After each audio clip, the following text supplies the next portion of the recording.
अस्सलामुअलैकुम वरहमतुल्लाह। सबसे पहली और बड़ी अपडेट ये है कि रिसेंटली ईद उल अजहा के मौके पर सुनो न्यूज टीवी पर एक प्रोग्राम कंडक्ट किया गया जिसमें साहिल अदीम और ताहिर अशरफी साहब को एज अ गेस्ट बुलाया गया। लेकिन प्रोग्राम के दौरान कुछ ऐसा हुआ कि ताहिर अशरफी साहब ने साहिल अदीम साहब के हवाले से कुछ ऐसे बेहुदा अल्फाज इस्तेमाल किए जो कि गैर मुनासिब थे। साहिल अदीम साहब को लाइव शो में सुनाने के बाद ताहिर अशरफी साहब खुद ही उस प्रोग्राम को छोड़कर चले गए। दरअसल हुआ कुछ यूं के एंकर ने वहां पर मौजूद तमाम स्कॉलर से ये सवाल किया कि कुर्बानी के मौके पर बहुत से लोगों ने तो कुर्बानियां दी, लेकिन कुर्बानी देने के बावजूद हम ये देखते हैं कि लोग एक दूसरे का खून निचोड़ने में लगे हुए हैं। हुक्मरान अवाम का खून निचोड़ रहे हैं और बाइख्तियार अवाम बेख्तियार लोगों का खून निचोड़ रही है। इतनी जबरदस्त कुर्बानी की इबादत होने के बावजूद भी ऐसा क्यों है कि हमें इस कुर्बानी के असल नताइज और फवाइद मुहाशरे में देखने को नहीं मिलते।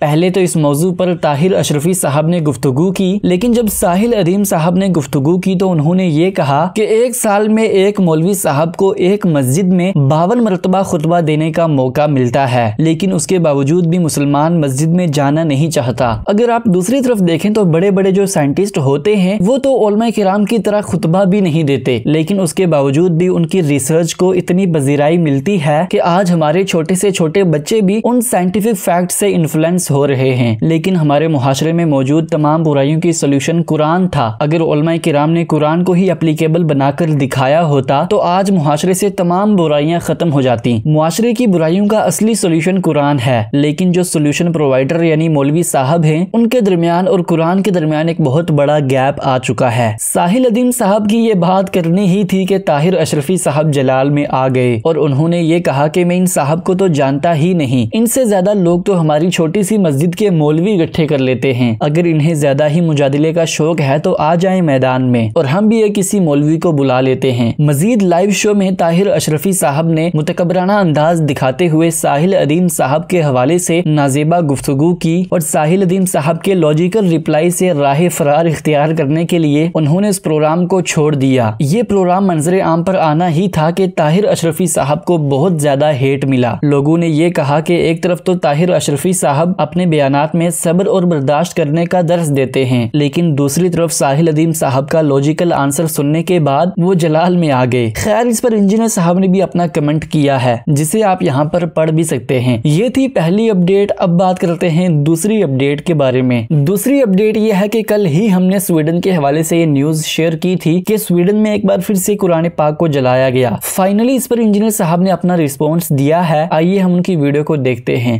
यानी इस वक्त ये जो कुछ स्वीडन के अंदर हो रहा है ये पॉलिटिकल एक इशू है। स्वीडन जो है वो नेटो में शमूलियत इख्तियार करना चाहता है और उनका रूल ये है कि जब तक सारे के सारे मुल्क एग्री ना करें उस वक्त तक किसी नए मेंबर को वो एक्सेप्ट नहीं करते। सिर्फ एक मुल्क तुर्की है जो मुखालफत कर रहा है कि स्वीडन को नेटो में नहीं होना चाहिए और उसके पीछे भी कोई इस्लाम रीजन नहीं है। उनकी भी अपनी एक पॉलिटिकल इख्तलाफ है स्वीडन के साथ, लेकिन चूंकि तुर्की का एक ऑफिशियल एक समझ लें रिलीजन इस्लाम है तो वो इस्लाम खामखा बीच में एक तख्ते मश्क बना हुआ है।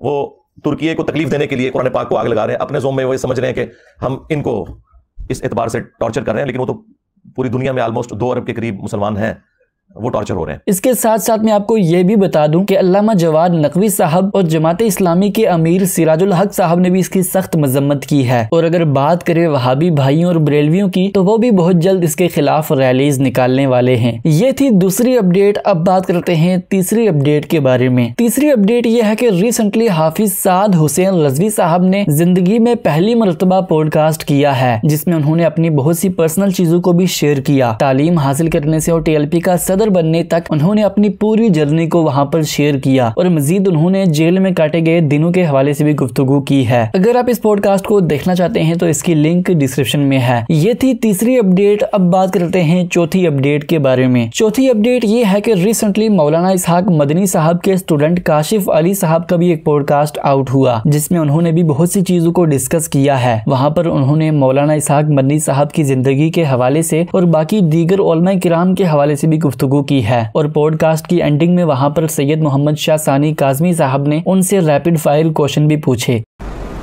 जावेद अहमद गाबती साहब, सुखन तराज, अच्छा, सुखन साज लिखारी और अदीब, अच्छा, मजहबी रवायती तहकीकात से आरी।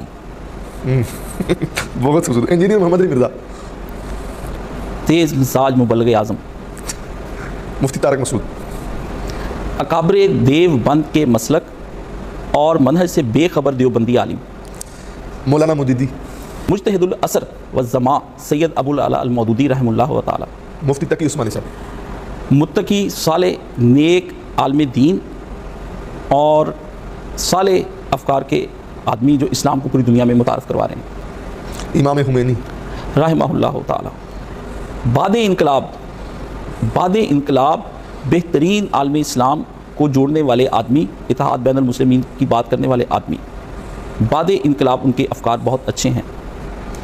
जवाद नकवी साहब अपनी कौम को हक़ की तरफ बुला रहे हैं। ये थी आज की सारी अपडेट्स। मिलते हैं इसी तरह की नई अपडेट्स के साथ, तब तक के लिए अल्लाह हाफिज़।